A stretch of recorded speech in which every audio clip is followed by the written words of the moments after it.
ఆమె ఎంత నేను చెయ్యలేదే అన్న కూడా నేను పట్టించుకోకుండా ఆమెను ఇంట్లో నుంచి కూడా వెళ్ళగొట్టినా. ఇప్పుడైనా నిజం తెలుసుకున్నావుగా మౌనిక, ఏడవకుకో. మీరు చెప్పిన మాటలు కూడా నేను పట్టించుకోలే. 10 మందిలో పరువు తీసిన ఒక ఆడదాని మనసు నేను అర్థం చేసుకోలేకపోయినా.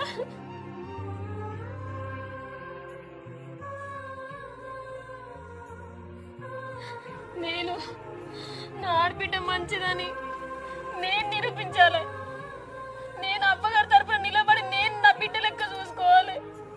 అయ్యవ్వలేనందుకు నేను ఇంకింత అలసి అయిపోయినా. మీకు బాగా నీచంగా చూసిన మా ఆడబిడ్డ ఏం తప్పలేదు.